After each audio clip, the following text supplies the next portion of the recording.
The Basel AML Index 2025 is the 14th annual global ranking of money laundering and financial crime risks, published by the Basel Institute on Governance. It covers 177 jurisdictions and is widely used by regulators, banks, compliance teams, and policymakers.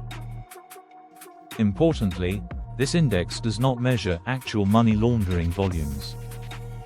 Instead, it measures vulnerability and resilience, how exposed countries are to money laundering and related crimes and how strong their systems are to fight them. The score runs from 0, lowest risk, to 10, highest risk. At a global level, the headline message is cautious stability.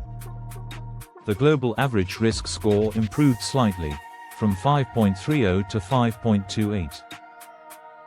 Statistically, that change is small, but importantly, risk is not getting worse overall. However, this hides a deeper trend. High-risk countries are slowly improving, historically strong jurisdictions are stagnating or slipping. The report calls this a slow drift towards the middle, fewer extreme outliers, but also fewer clear leaders. The highest AML risk countries globally remain largely unchanged at the very top: Myanmar, Haiti, Democratic Republic of the Congo, Chad, Equatorial Guinea. These countries share common characteristics: weak AML, CFT frameworks, high corruption and organized crime exposure, poor financial transparency, weak rule of law and political instability. Regionally, Sub-Saharan Africa still has the highest average risk, Latin America and AMP, the Caribbean and East Asia and AMP, the Pacific show persistent structural weaknesses, Middle East and AMP.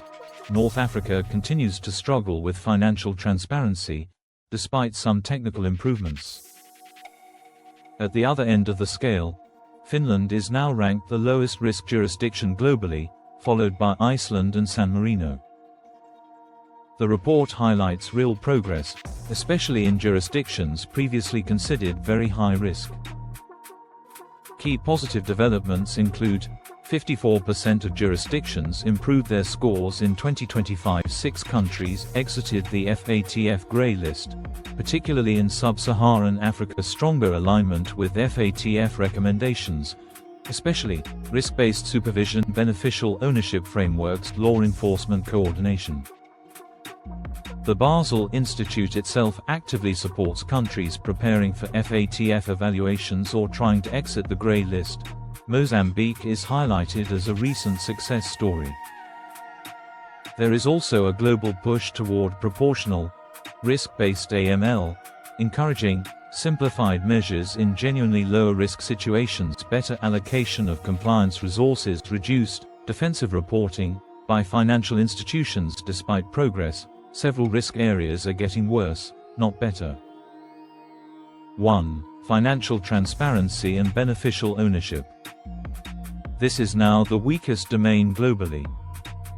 Key problems: inadequate beneficial ownership registers, poor access to ownership information, continued use of secrecy structures. This is especially concerning given the rise of complex corporate vehicles and cross-border structures.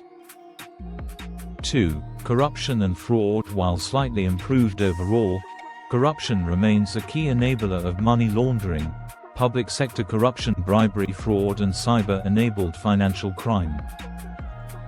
3. Virtual assets and new technologies. Crypto and virtual assets are increasingly exploited for illicit finance. Risks are amplified where supervision is weak, enforcement is inconsistent, political interference undermines prosecutions. The index does not score crypto separately, but shows that existing governance weaknesses determine crypto risk. Conclusion: what does this all mean? The conclusion of the Basel AML Index 2025 is nuanced. Checkmark: the global AML system is not collapsing. Checkmark: many high-risk jurisdictions are genuinely improving, but progress is uneven and fragile. The biggest threat going forward is not a lack of laws. It's weak transparency, inconsistent enforcement, political and institutional fragility, and the misuse of new technologies on top of old weaknesses. The report's key message: AML effectiveness depends as much on governance, transparency, and rule of law as it does on regulations. For banks, regulators, and compliance professionals, the takeaway is clear. Risk is shifting, and relying on outdated assumptions is now a risk in itself.